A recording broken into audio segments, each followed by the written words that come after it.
So what is a fake rule, and why do we want to break it? A fake rule is a rule that we all follow, but it may not be the best way to live your life, and it might not be the best way to work with others. So break it. Here at the McClatchy Foundation, where we're spending down, we've found that the most effective way to do it is to break the fake rules of philanthropy. Welcome everybody to another edition of Break Fake Rules. Do you perceive that there are ways to do things in your job, and when you've thought about ways to do things, you thought, maybe I could do this better? That's a fake rule, and you are trying to break it. And we are so excited because we're joined today by Priscilla Enriquez from the McClatchy Foundation, J.B. McClatchy Foundation? Yes, James B. James B. And I really wanted to have you on the show for a couple of reasons. One is, Priscilla and I have had the great honor of being on what's called the Spend Down Roadshow. Whenever somebody wants someone to speak about a Spend Down foundation, they call one of us. And if we're lucky, we get to be on the same stage together. And here we are. And so I've learned so much from Priscilla. Why don't you tell us a little about the McClatchy Foundation, get us started with that? Sure. It was founded in 1994 by James B. McClatchy and his wife, Susan. And at the time, it was called the Central Valley Foundation. James was born in, he was born in Sacramento, but raised in Fresno, has a deep love for California's Central Valley, and they focused on the needs of English learners and the First Amendment. James comes from the McClatchy media family empire, if you will. Right. And fast forward to 2019, I came on board. They actually had decided to spend down in 2016. Mm-hmm. And just sort of been doing a lot of, impactful grant making on the English learner side, less so on the First Amendment side. So when I came on board, there was a lot of fast learning and getting to know the Valley, and we changed our name to James B. McClatchy in the sunset. Mm-hmm. Susan said, he was never the type of person who wanted a monument to himself, but because we're spending down, he would approve. So let's take a quick step back, because we have millions and millions of viewers right now, and they're probably wondering, what is a spend down?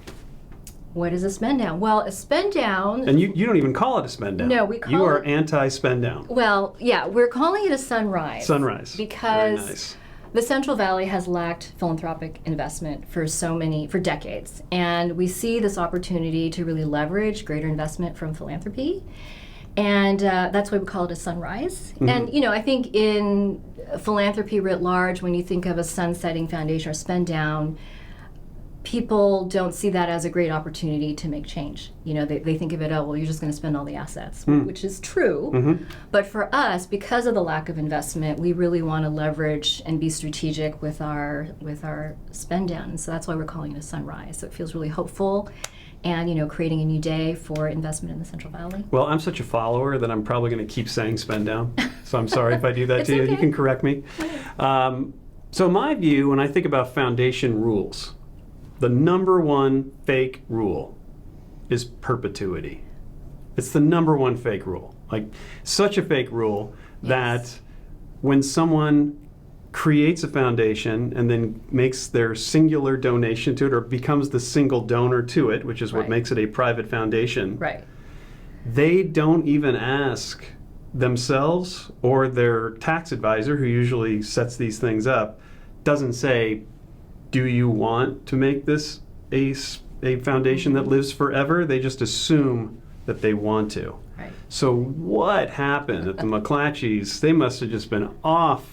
What are they thinking to do something called a spend down or a sunrise? What happened there? Yeah. Well, they realized that the needs in the Valley are urgent and are happening right now. Mm-hmm. And so why wait to try to do something about it versus doing something right now? Right. And they felt that the spend down, the sunset, spending all the resources today, would actually be impactful and make a difference. And so I've embraced that when I came on board, and I've also embraced the fact that there's not a lot of investment by philanthropy in the Central Valley, which I think is the future for the state of California. It's the America's heartland, it's the center of food and ag, and huge immigrant population. We have farm workers who break their backs to put food on our table. And, they suffer a lot of injustice. Yeah. And so, with the sunset, we see this as an opportunity not just to leverage, but to really give visibility to all of these pressing issues in our state. Does the sunrise, you've broken this big rule, does this sunrise rule break create more problems for you or more excitement or something of both? It's funny. I've been using this word a lot. It's been really liberating. Why is that? Why would it be liberating? Because you're challenging all of these fake rules. Mm-hmm. You realize that we have such wealth in this country, and yet philanthropy has created this fake scarcity mindset, Mm-hmm. and caused harm among nonprofits, among our nonprofit leaders in the community. Whether inadvertently or on purpose, but by having this idea that there's not enough resources is a lie. We have so much wealth in this country, and yet we only grant out the minimum, right? And that minimum is? 5%. 5% of Yeah. what? It's like Whatever the entire corpus of the foundation's assets in are. a given year. Yeah, in a given year. Right. Yeah. So, Or and less. then the 95%, what's going on there? Well, you grow the wealth, which is the perpetuity mindset, right? And so, I've been in philanthropy for a long time, and you plan, you take, 2, 3, 4, 5 years to plan these strategic plans, and you make these investments only to try to invest more later for later versus today. Right. So imagine if philanthropy gave, I don't know, 0.5% more than what they're giving.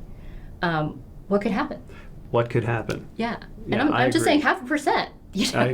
I agree. And that what's interesting about what you're saying with respect to urgency, I have not come across any issue area or anyone who works in an issue. By that I mean an issue being, for example, climate. So I have yet to work with someone in climate who has said, I think that foundations could really take it easy in the early stages of this climate crisis.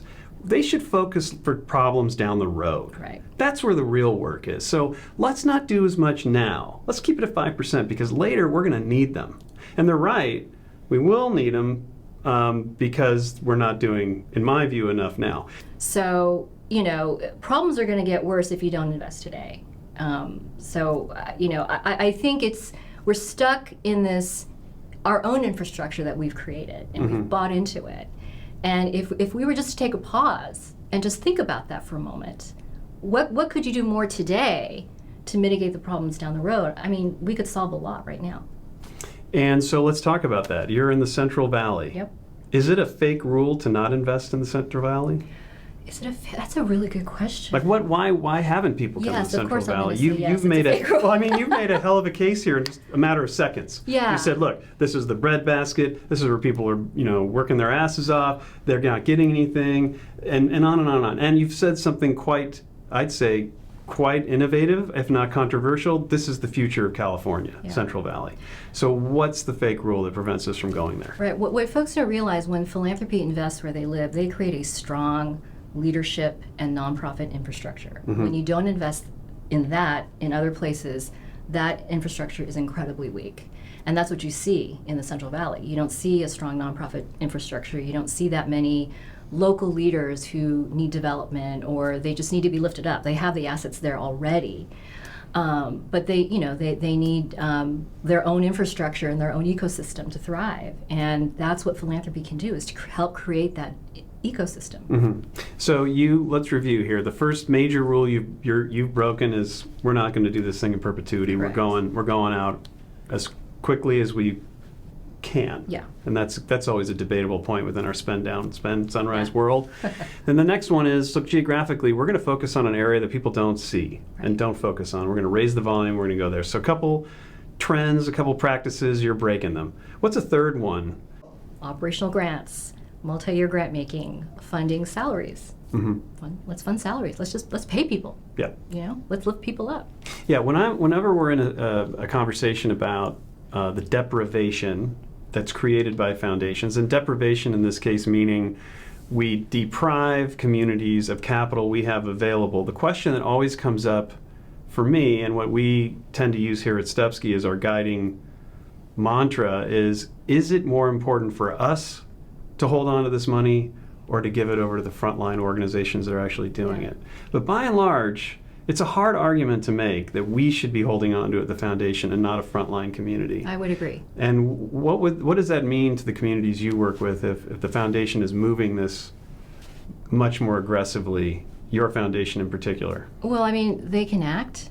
They can actually execute the dreams that they've been thinking about if only we had the resources, right? Right. Everyone says that. And so, and they could start lifting up their local community and organizing people, organizing parents, organizing youth. I just think, why sit on this and then just let it, just disperse it at a minimum every year? Right. It just doesn't make sense. Yet 125,000 other foundations do it every year. Yeah. And when you talk to staff who work at perpetual foundations, what do you generally hear from them about? What are their fears of what if one day the donor woke up like yours did and said, I think we want to spend it down? What are they afraid of? Well, or are they? It's interesting. When I said being a spend down is liberating, we have taken on a different set of values and a different way of interrelating with our community and with each other. And we've almost adopted a new language and vocabulary that doesn't exist in traditional foundations. And so when I'm in a space, or even my staff are in spaces with traditional funders, it's actually kind of hard, because there's a lot of folks limit themselves on what they actually can do. And I think that's part of the harm that philanthropy has caused. Yeah. That you have these amazing, incredible, smart people working in foundations, but they've limited themselves in terms of how far they can think and even dream to push money out the door to really create change in their community. And I'm not saying change is not happening, but it's a different. I feel like we've created a different culture. So let me ask you this. This is what was really on my mind, is the big question we get at Spend Down Foundations, which is, especially you working in the Central Valley, and I think you're one of very few donors there, what happens when you go away? Well, we hope to create change at the local level, so the people who actually have the ideas and talents now will have resources to act on them. And then we hope that by doing that, we can inspire other philanthropy to continue that work too. So we're going to be as loud as possible on that front, and loud about, we are spending down. And using this moment to ignite more philanthropy, but really lift the people who live there, who are going to stay there, who are going to make change there. It's giving them the resources to really activate that and amplify that. So there's 4 big fake rules that you've taken on. These are big ones. These are not small fake rules. And there's one more. And I was going to ask you, what's the next one? What's the final 5? What closes us out today? Is to fund the people. And so the thing about the Valley is there's so many, there's lots of small towns, that are really rich in terms of the people who live there. And there's not a lot of nonprofits, right? And so how can we help people who live there have agency to show up at a Board of Supervisors meeting and ask for what they need? The flooding in Planada that happened at the beginning of the year is a great example of that. The community was mostly Latino and farm workers, and they're still waiting for money. There's been a lot of money thrown at the problem, but they're still waiting, right? So how can we help the residents there in the absence of a nonprofit infrastructure? So find a way to fund the people. Wow. Well, thank you very much, Priscilla. It was great to have you here. And thank you so much for joining us for another edition of Break Fake Rules. We'll be back with many more, so stay tuned. Next time on Break Fake Rules, hear from my good friend Carmen Rojas, President and CEO of the Marguerite Casey Foundation. She questions whose money is this anyway, and shares an inspiring call to action to create a truly equitable democracy. We have so much more to share with you, so follow the Stepsky Foundation's YouTube channel and join the conversation with me on LinkedIn.